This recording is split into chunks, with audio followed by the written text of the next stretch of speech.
Welcome to Howard County Arts Council's presentation on our Arists-in-Education, AIE, grant program. My name is Dana Whipke, and I coordinate the grant programs here at Howard County Arts Council. In addition to awarding grants and scholarships, the Arts Council sponsors a wide variety of arts initiatives that nurture and strengthen the arts. We provide advancement opportunities for artists and arts organizations and act as the primary advocate for the Howard County arts community. We also provide a home for the arts at Howard County Center for the Arts, located in Ellicott City. One of our most important responsibilities is the administration of public and private funds designated for local and regional grants. Each year, we award over $600,000 in operating and special project grants to local arts organizations, key Baltimore City arts and cultural institutions, and college-bound high school seniors, and K-12 PTAs.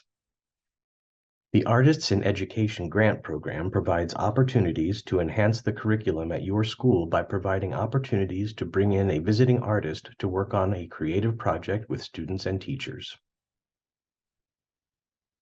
There are 7 steps in developing a successful application. We will go through each one in the following slides. Identify teachers to work with, meet with them to review AIE guidelines, contact prospective artists, meet with selected artists and teachers, share proposal with PTA, share proposal with school principal, and then start your online application. The first step is to meet with the school teachers as soon as possible so they have time to prepare lessons and adjust schedules. Next, review the grant criteria and connection to curriculum goals with teachers and select artists to contact. If you already have an artist or project in mind, bring the artist's resume and project description to the meeting. The next step is to contact prospective artists to discuss the residency and how you plan to incorporate it into curriculum goals.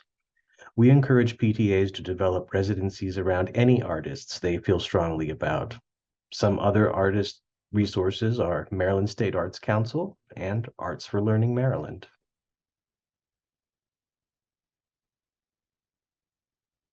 Howard County Arts Council does not have an approved roster of artists per se, but we can provide some ideas based on recent AIE residencies. Here are just a few residencies that were well received by students and faculty and complemented existing school curriculum.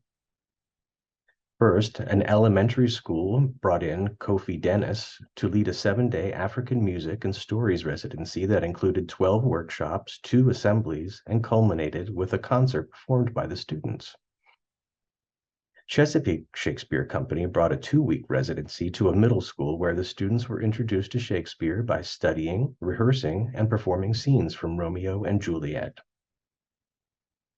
Elementary school students enjoyed a 5-day spoken word residency with Reggie Cabico, where they conceptualized and wrote their own poetry. At the end of the residency, the students performed a poetry slam. Catherine Dilworth led a felting workshop for grades 3 to 5, where every student created and constructed individual panels that were ultimately sewn together to create a long quilt that was hung outside the cafeteria with approval by the school administration. For 4 days, Christina Delgado led elementary school students in a photography workshop that resulted in an exhibit of their work. Teachers, working alongside the teaching artist, gained professional development in arts integration methods. Elementary school students were taught how to play the ukulele and compose their own songs. A video recording of a concert was provided to friends and family.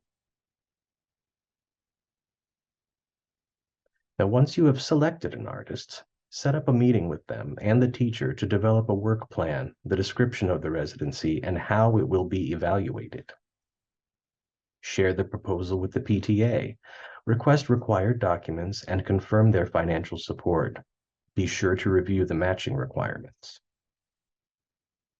Next, confirm school administration support by contacting the school principal. And finally, begin your application. Remember to discuss evaluation method with artist and teacher, as an evaluation sample is a required document. The artistic review panel is made up of local artists and academics who are excited to read your application. Focus on these elements to ensure a strong proposal: an engaging, well-planned project, collaboration, clear goals, reasonable budget that meets the match requirement, a sample evaluation, and finally, don't overthink it. A successful project will focus on hands-on engagement over solely auditorium or assembly-style presentations.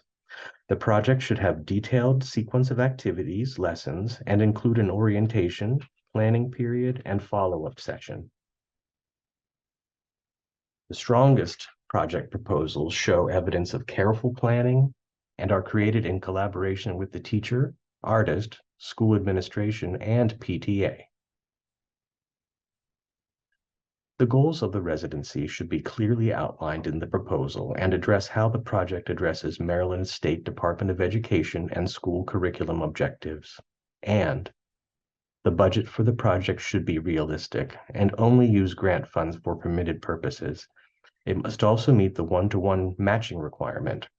Income and expenses should be the same. A sample of the end of residency evaluation is required. Collaborate with the chosen artists and the teacher to develop a survey, set of questions, or effective evaluation method which shows and describes how the evaluation will be used to measure results. And don't overthink it.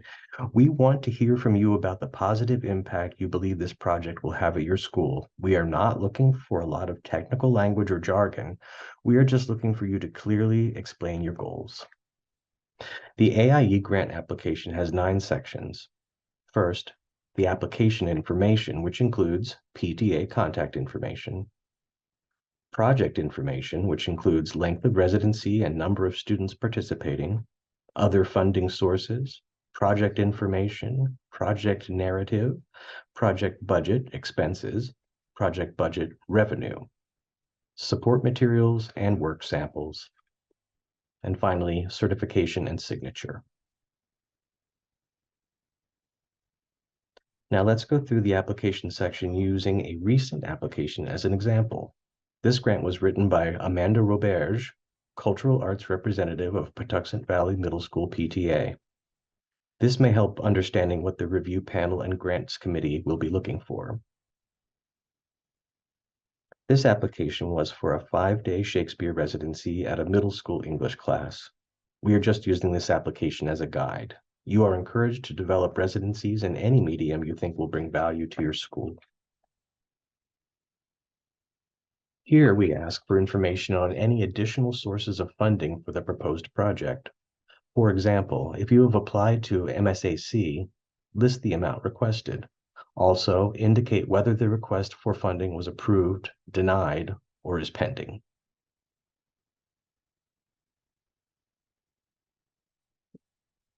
In this section, you will provide an overview of the proposed project, including dates and the number of students, authors, and artists participating. This section is where you get to go into greater detail about the project, its potential impact, and how you will evaluate the project once completed. The following slides will have sample answers to each narrative question.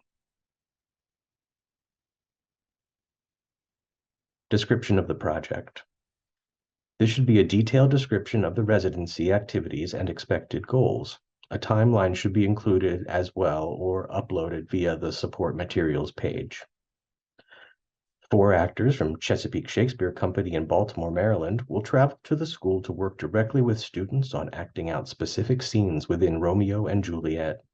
The actors will teach students how to make thoughtful choices when it comes to volume, pitch, duration, and movement within their scenes to take the play from page to the stage.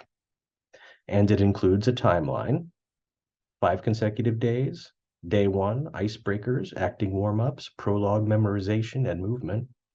Day 2 to 5, learn lines with character, objectives, and emotions, learn to act, putting movement to text, applying acting lessons to assigned scenes to perform on day 5. Extent of involvement. Describe the number of students participating directly and indirectly. Also include parents, teachers, and administrators. Over the course of the week, participate in an actors workshop with members from the Chesapeake Shakespeare Company. Students will work in small groups to reread, practice, and present a variety of specific scenes from Romeo and Juliet. The actors will work with the students during their scheduled English classes. The residency will not impact their classes at all. We have found that the residency greatly increases their understanding and fosters an appreciation and enjoyment of Shakespeare, setting them up for success in high school and beyond. How will the project complement your school's curriculum and other goals? How will it complement national standards for arts education as set forth in the National Core Arts Standards?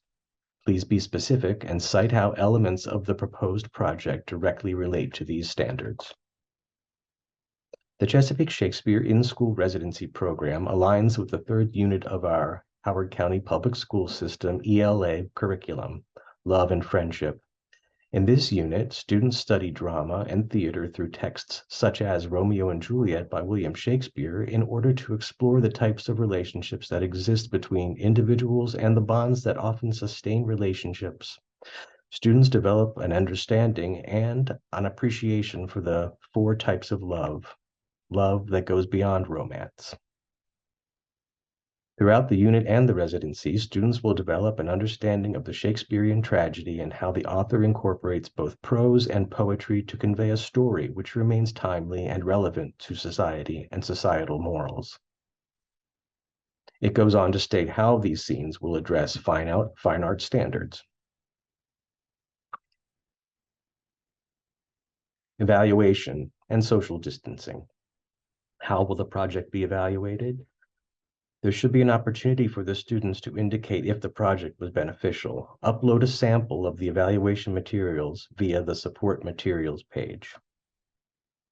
During the residency, students will be able to identify what, specifically, the student's character is saying in each part of the selected scene and write the modern translation next to the original text on their script.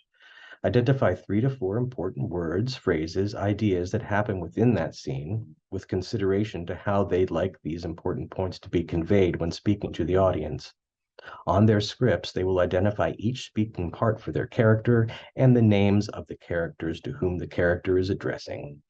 With their group members, they will discuss all ideas for movements, spacing, and gestures for how to best perform their specific scene. After the week-long residency, students will complete a reflection survey about their experience with the acting residency through Google Docs to provide closure for the program. Should social distancing restrictions take place, what impact will it have on your ability to reach out and provide programs for Howard County residents? What adjustment to your programming will you make? And here, social distancing is not currently an issue, but adjustments are addressed in the event of a return to restrictions. What makes these strong narrative answers is that they are clear and direct. They help in understanding the project and how it fits into the curriculum.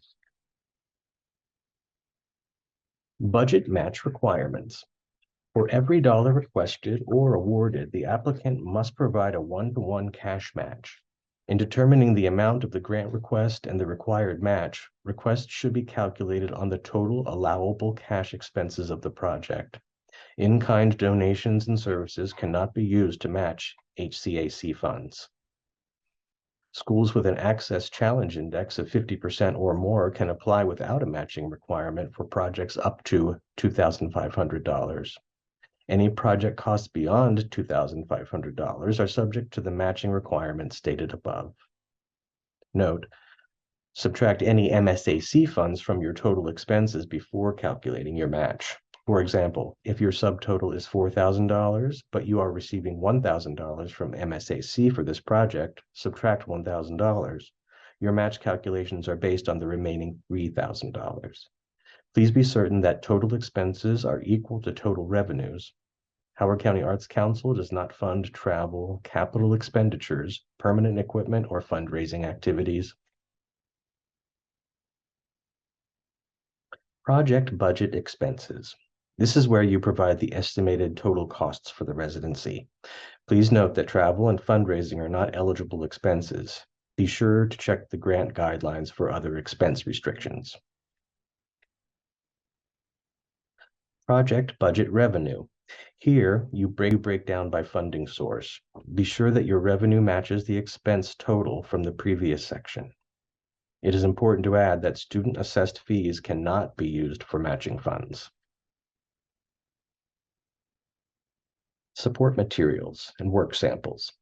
In the support materials work sample section of the grant application, you will be asked to upload the following materials: resume of artist or artists to be hired and copies of promotional materials that relate to the applicant's project, a work sample of proposed artist in video or JPEG format, a letter of intent from participating artists, a letter of support from participating teachers, a copy of the PTA's 501c3 determination letter, a list of names and addresses of your PTSA executive board for the upcoming school year, a detailed total budget signed by your PTA treasurer for the upcoming school year, including income and expenses for your PTA, and finally, a sample of project evaluation materials.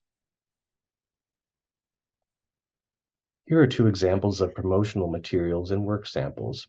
Some organizations have specific marketing materials for their residencies. In lieu of brochures, we can accept photos and videos as well as the artists' resumes. Letters of support.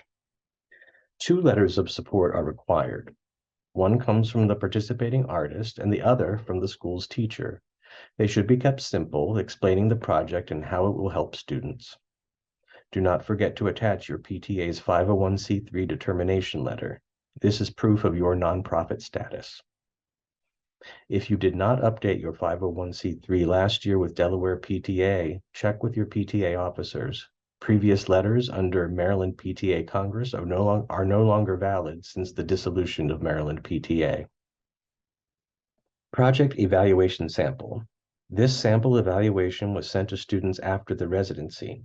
A copy of the evaluation must be included in the grant application.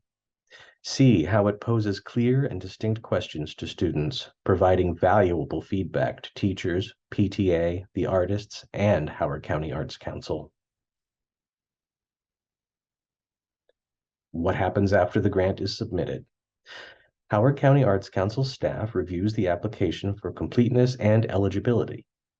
If accepted, notification is sent to applicant for any needed clarification or revision. If this results in further questions, determination is made by the Committee on Grants. If the application is determined as eligible, the application goes to review by the Artistic Review Panel. Once the panel reviews and ranks each application, funding recommendations go to the Committee on Grants for approval or revision. If approved, the Committee on Grants makes a motion to the board. If the board passes the motion, the applicant is notified, the award is made. And finally, the applicant submits a final report upon completion of the residency. Final report. A detailed final report of the use of the grant funds is due within 30 days of the project's completion or June 30th, whichever is earliest. Future applications will not be considered unless a complete final report is submitted and approved by Howard County Arts Council. First, plan a brief evaluation meeting with the teachers and visiting artists when the residency is complete to evaluate the program. Next, an up-to-date financial statement from the most recent fiscal year signed by the PTA's treasurer must accompany the report. The PTA representative and the teacher will need to fill out portions of the report. Transitions between PTA representatives. Don't forget to use the same PTA email for your GoSmart account and share the password with the new representative.